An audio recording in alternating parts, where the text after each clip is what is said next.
Кутмандуу таңыңыздар менен урматтуу теле көрүүчүлөр. Жекше менин таңында кайрадан Пирамида каналында Балапан шоу программасы.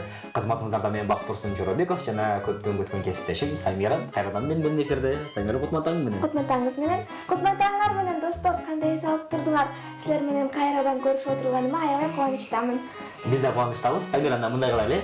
Азыр биз жакшы музыкалык чыгарма көрөлүк. Андан соң бүгүнкү коногубуз менен таанышайлы. Анан теле көрүүчүлөргө айта кетчү жагдай бүгүн бизде өзгөчө конок болот. Андыктан Пирамида каналынан алыстабай туруңуздар.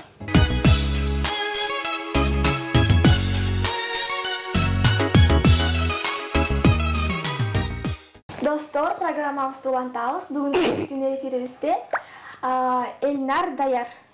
Элнар Даярбек. Салам достор. Кош келипсиң, Элнар. Кандай келип алдың? Балыкчыдан Бишкекке жакшы келдиңби? Жакшы, Кудайга шүгүр. Акын келип алдык. Жакшы. Элнарды баарыбыз эле билсек керек. Сунун боюнда деген чыгармасы менен убагында YouTube'ду жарып, кыргыз YouTube'унун хит жараткан ырчылардын бири, жаш ырчыларыбыз.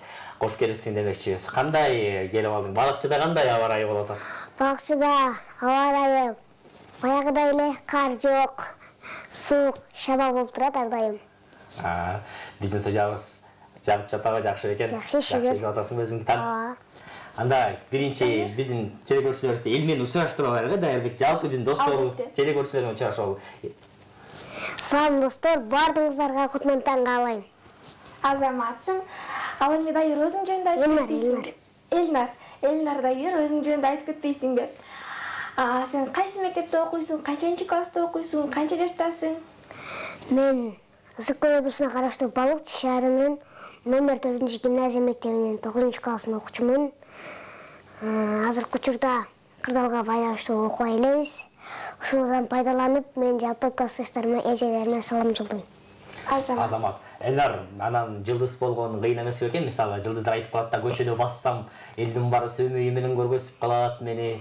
Деганда сен де жылдыз урус менен уруп калган жоксуңбу? Жок, бул Көчөдө экенин эле. мен өзүмдү жылдыз деп деле эсептебейм, адамдар эле айтпаса, бирок сиз айтканыңызга мен кандай жооп берсем, мындай көчөдө кетип бара жатканда бир жери жаман экен, иликтин баса албай калат экенсиң, баары эле карап анан кээде уялып да кетип атам.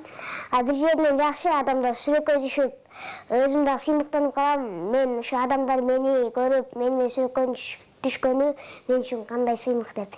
Ооба, айбасын. Самира, анан Элнардын дагы бир өзгөчө жагдайы, ырда атканда чачын силкеген өзгөчө өнөрү да бул.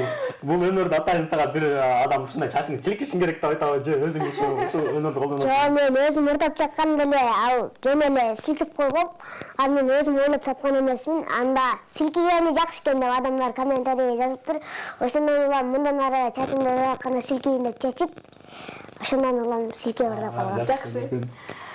Анан Элнар, ушу хит болгондордун сен мисалы Сунун боюнда чыгармасын ырдап хит болдуң да, ошол ырды кайсыл жерде ырдап калдың эле эң биринчи жолу? Кандайча ошолорду ырдап, анан ушинтип YouTube'га жарып кетти. Ал видеону ким ошо интернетке жүктөп койду? Ал видеону ким жүктөгөнү азырынча белгисиз. Бирок бул менин жакын туугандарымдын тоюнун ырдагам. Куда келип жаткандардагам, анан ошол жактан кудалар тартып алып Facebook'ка чыгарып койгон экен. Facebook'тан 10 кес видео, Instagram'дан аккаунт алып, аны элге чыгарып, ошондон улам тойлорго барып ырдап баштадым. Аны YouTube'ка тартышып, YouTube'ка да чыгып, ошол менен акырындан элге таанып келатабыз. Элнар, азыркы бардык эле жерлерде онлайн сабактар болуп атпайбы? Онлайн сабактар сен үчүн кыйындыктарды жаратып атабы? Менимче бул онлайн сабак мага чын айтканда жаккан жок. Эмнеге дегенде бул классташтарым менен маектешип, эжелер менен бетме-бет отуруп, алардын билимин алсаң, менимче башка жакшы сабак келет деген ойдомун. Албетте, классташтар менен баарлашып, шайырдуу маанай тартуулап бири-бириңерге сонун. Сен жакшы көргөн сабактарың жөнүндө айтып бербейсиңби? Менин жакшы көргөн сабактарым кыргыз адабият, география сабактары болуп эсептелет. Эмнеге дегенде мен өзүм маданият чөйрөсүнө аралашып жаткандан кийин ушу элибиздин маданият өкүлдөрүн абдан кызыгам. Жакшы. Негизи ошо онлайн сабактарды окуганда кыйындык жаратып атат бир аз дейсиң да, анан сенки бир учурунда чыгармачылыкты да кошо алып кетиш керек. Анан чыгармачылык менен жүргөндө сабактар таптагыр калып кеткен жокпу? Сабактар калып кетип атат. Бирок азыр көчөдө онлайн болуп жатпайбы, мурун калып кетип аткан. Азыр калып кетсе кайра жетишкенге аракет кылып атасың. Жетишкенге аракет кылабыз. Кайсы сабактардан көбүрөөк кыйынчылыктар пайда болуп калат? Мен өзүм кызыкпаган сабактардан. Ернар, өзүң жөнүндө бир асын айтып өттүң. Канча ырың бар, келечекте клип тартуу планда барбы? Келечекте клип тартуу планда бар, Кудайым буйрса. Жаз келсе, бактарыкка жашын болса. Кооз кылып. Кооз. Кыргыз Негизи канча ыр жаздың ушул күнгө чейин? Канча ырды ырдап аттап? Күнгө чейин 6 ырым бар өзүмдө, капчыгымда. Анан көбүнчөсү ушу Сунун боюнда чыгармасына карап жүрөм. Бүгүн бизге капчыгыңызга канча ырды ала келдиңиз анда? Бүгүн сиздерге ошо Сунун боюнда чыгармасына карап берейин. Жакшы болот. Анда урматтуу телекөрүүчүлөр, эртеден бери Сунун боюнда жөнүндө сүйлөп жатабыз. Анда биздин ырчыбыз Ернардын аткаруусунда Сунун боюнда деген чыгарманы биргеликте көрөлүк, Самира. Анда азыр Ернарды биздин төмөнкү студиябызга жөнөтөбүз да, ал жактан бизге Ернар Сунун боюнда деген хит болгон чыгармасын жалпы кыргыз телекөрүүчүлөрүнө тартуулап берсин.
Мыкты чыгарма болду, аябай Сунун боюнда деген чачын силкип, өзгөчө бир бийлеп, аябай сага жактуу кандай экен?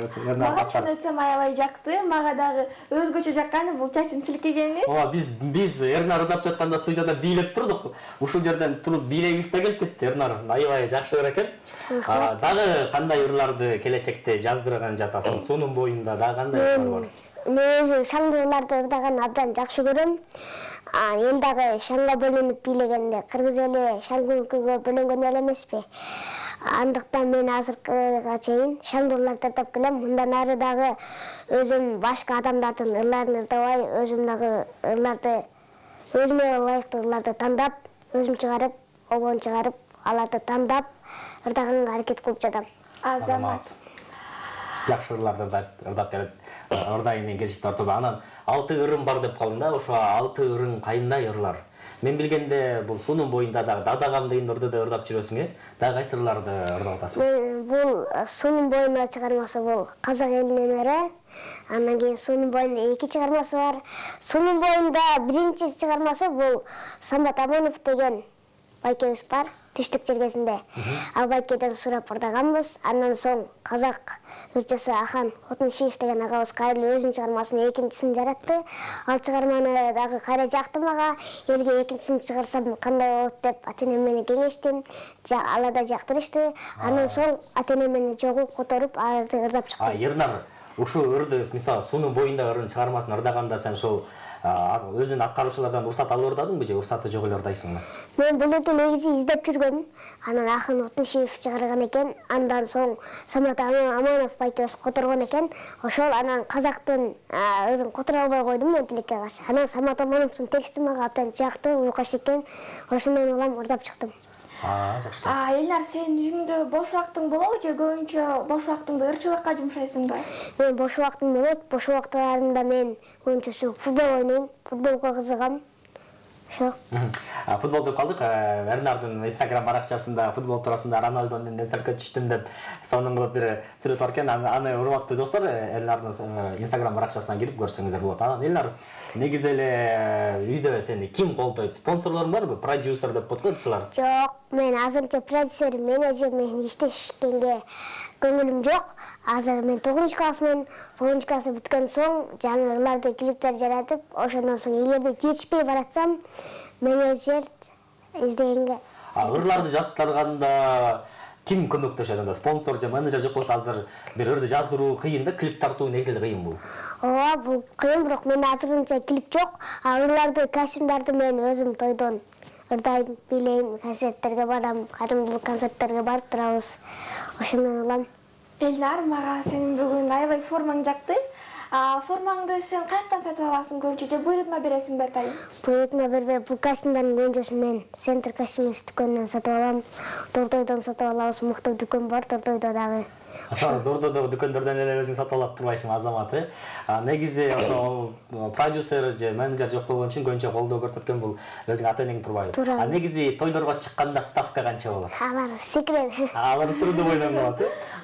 Негизи эле той, мисалы, Балыкчы шаарында тойлор менимче Эрнарсыз өтпөсө керек, Азыр кандай болуп атат Балыкчыда тойлор? Азыркы Балыкчыда тойлор карантинге байланыштуу кээде болуп, кээде болбой жатат. Менин алардын адамдардын көңүлү жакканда мени чакырышат, кээ бирөө чакырбайт. Кадалга байланыштуу. Бир гана Балыкчы шаарында тойлорго баратасыңбы же республиканын башка штаттарына чыгып каласың? Эми ким биринчи мага чалып сүйлөшүп экөөбүз маектешсек, эгер макул болсо, ошол жака бара беребиз. Ким биринчи болсо. Элнар, дагы бир суроом бар сага. Сен келечекке көбүнчө кандай пландарды коесуң? Келечекте ким болууну самайсың? Дагы кандай ийгиликтерге жетишүүнү самайсың? Мен келечекте ырчы эле болгум келет. Ырчы болуп, дүйнө жүзүн кыдырып, Кыргызстанды таанытып. Менин өзүмдүн дагы бир жакшы жерим бар. Мен аябай намыскөймүн, патриотмун десем да жаңылышпаймын. Себеби мен ушу үй жыйнап жатканда, апама жардам берип жатканда, ырларды кээ бирөө бар го, англисче, орусча ырларды уккан. Мен ал ырларды таптак укмаймын. Кыргызча ырлардан көбүнчө патриоттук, мисалы, Курманбек, Мурас деген.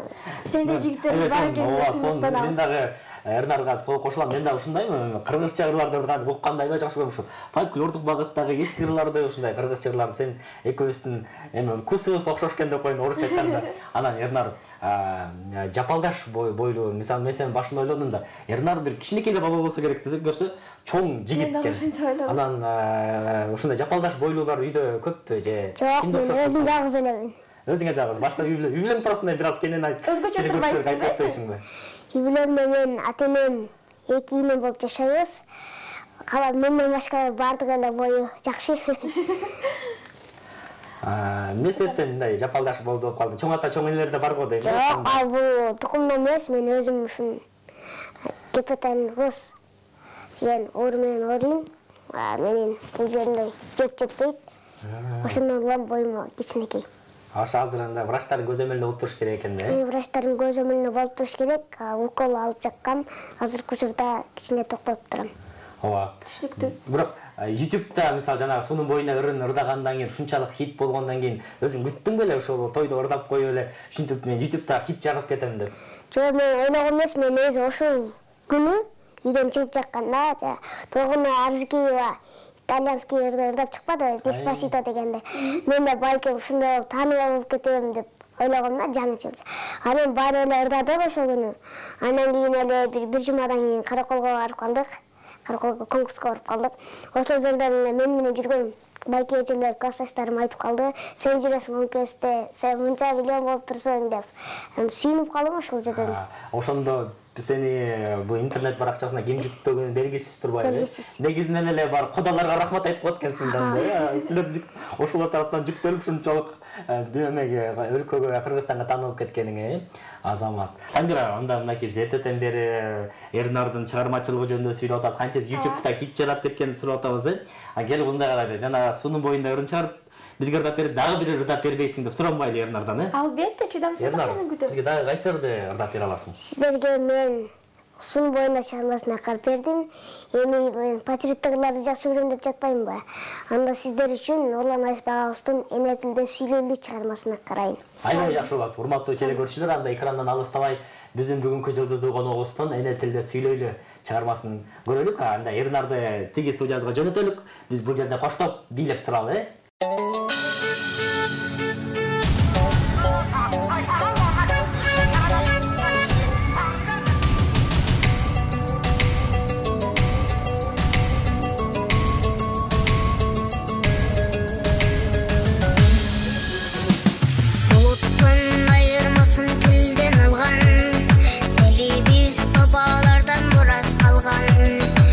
Өлкөмүз тилим болгон үчүн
карамабызды улантабыз достор.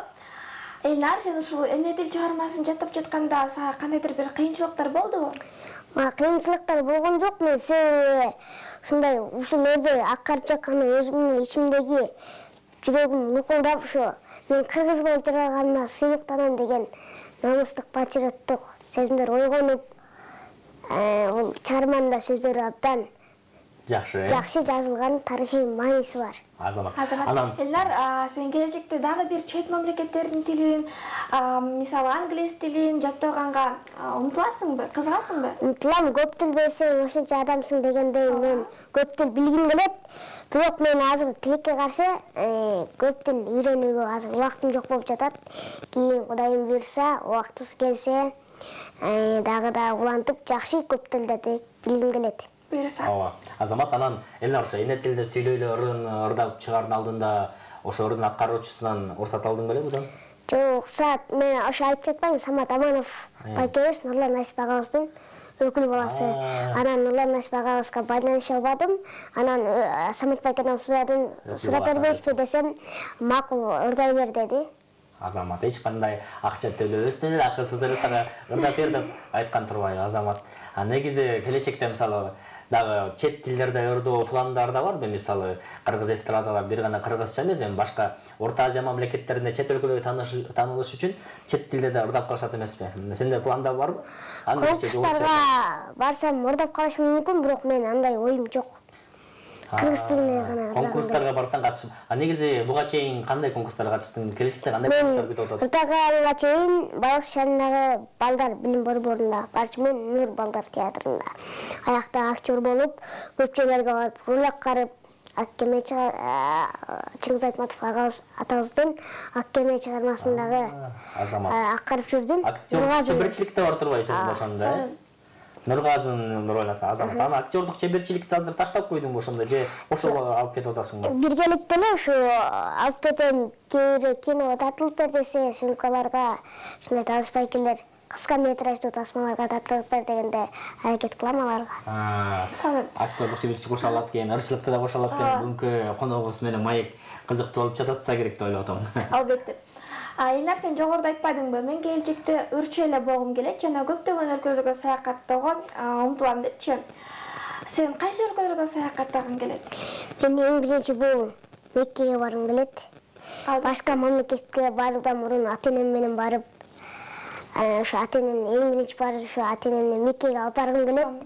Алардын батасын алып, андан соң менин жолум ашат деген ойдомун.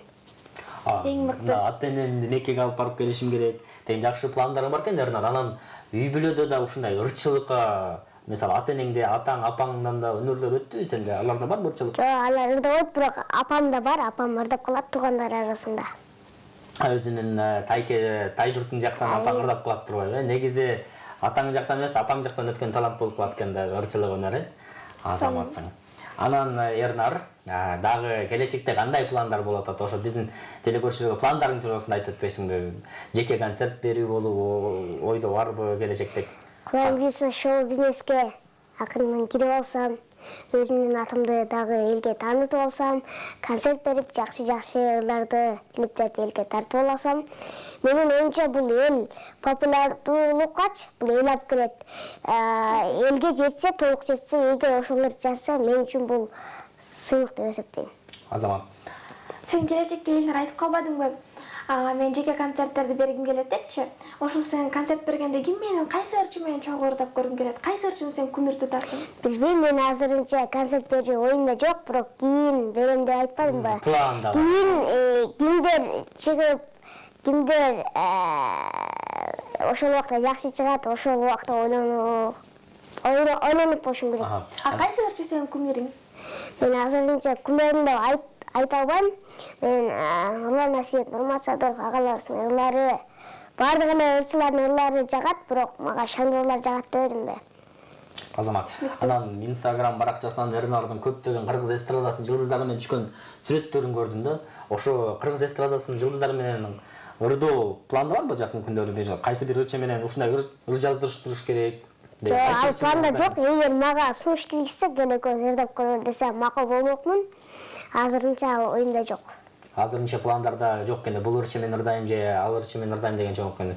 Эгерде сага сунуш түшсө, каршылык көргөзбөй ырдаганга аракет кылат экенсиң, Элнар, сен бош убактыңда китеп окуйсуңбу? Бош убактымда мен китеп окубайм. Өзүм айтып өткөндөй футболдон чыкпайм. Футбол боюнча кызыгат экенсиң да. Сабактарда негизи кандай окуйсуң? Кандай бага окуйсуң? Мен 5-класска чейин абдан жакшы окуучумун.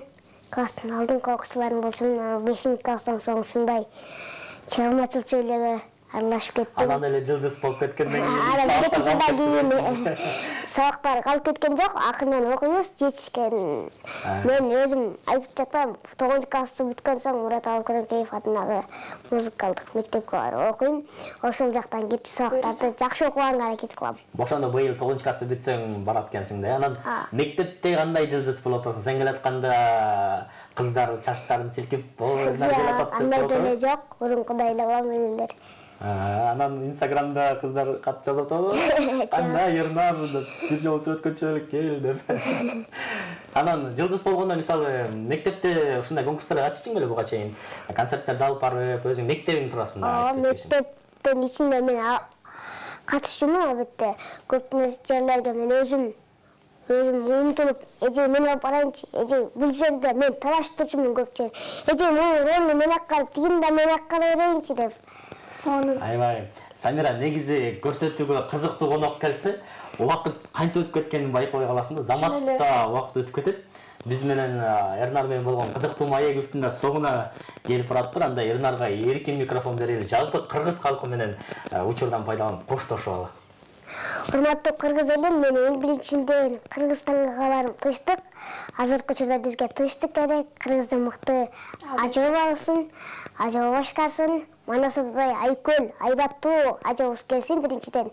Экинчиден кыргыз элине тынчтык, токчулук, молчулук каалайм. Элибизде дайым ушундай жакшы нерселер көп болсун, карантин бүтсүн, элибиз кайрадан шаг өлкөгө бөлөнүп, тойлор көп болсун. Тойлордо анан мендейлер бактырайын.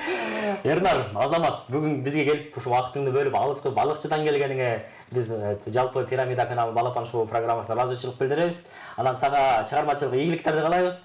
Кыргыздын атын дүйнөгө таанытып жүрө бер. Бир гана Кыргызстанга таанып ал.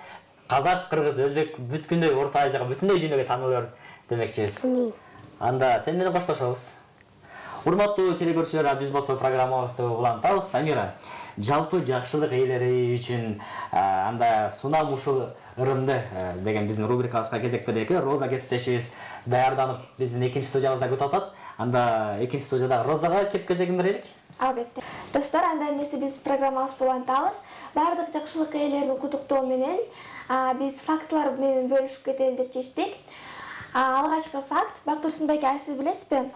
Күнүгө эртең менен бирден алма жеп туруу бул ашказанга аябай пайдалуу экен. Аябай жакшы экен, анда алмадан көрөк жеш керек турбайбы? Ооба. Сиздин жакшы көргөн мөмө жемишиңиз барбы? Сен алма демекчи, мен да алманы аябай жакшы көрөм. Алманы сүйүп жейм да, анан мындан ары күнүнө бирден алма жеп турайын деп чечейм го анда. Албетте. Билесиң, Самира, аз сүйлөгөн адамдар негизи жашоодо өтө акылдуу болот экен да. Көбүнчө акылдуу адамдар жашоодо аябай аз сүйлөшөт экен. Сөз байлыгы азыраак болот экен да акылдуу адамдардын. Ошондой информацияны эртең менен окуп калдым. Баса Бактурсунбек, сиз билесизби? Адам өзү менен өзү сүйлөшүү бул адамдын акыл эсин өрчүтүп, адамды кеңейтет экен, адамдын ички жашоосун, ички чөйрөсүн кеңейтет экен. Анда мындан ары өзү менен сүйлөшүп туруш керек экен. Мен аябай көп өзүм менен өзүм сүйлөшөм. Анда биз айтайлык, урматтуу биздин Балапан шоу көрсөтүүнүн көрүүчүлөрү, эгерде сиздерде кандайдыр бир өнөрлөрүңүздөр болсо, таланттуу, ыр бийге шыктуу өнөрлөрүңүздөр болсо, биздин Пирамида телеканал Бишкектеги студиясына бардык биздин таланттуу бөбөктөрүбүздү, таланттуу өспүрүмдөрүбүздү баарын чакырабыз. 7 жаштан 16 жашка чейинки телекөрүүчүлөрдүн баары бизге Балапан шоу көрсөтүүсүнө келип катышса болот. Ал үчүн кантип катышабыз десеңиздер, Самира кесиптешим түшүндүрүп өтсөң биздин досторубузга кантип катышат биздин көрсөтүүгө? Биздин таланттуу кичинекей досторубуз, эгерде силер биздин Балапан шоу программабызга катышууну чечсеңер, анда биздин Instagram баракчабызга катталгыла жана бизге WhatsApp номерлерибиз аркылуу SMS-терди жазгыла. Туура, Самира, демек урматтуу таланттуу биздин өнөрлүү досторубуз, Балапан шоудан сиздерди күтөбүз. Республиканын ар тарабынан келип бизге катышсаңыздар болот. Анда коштошолук, Самира, жалпы көрүүчүлөр менен. Кош калгыла достор, эмки эфирге чейин көрүшкөнчө. Саламатта калыңыздар, урматтуу биздин достор, ата-энелер. Кийинки жекшемиден көрүшкөнчө амандыкта жолугушалы. Барыңыздар тынч болуңуздар.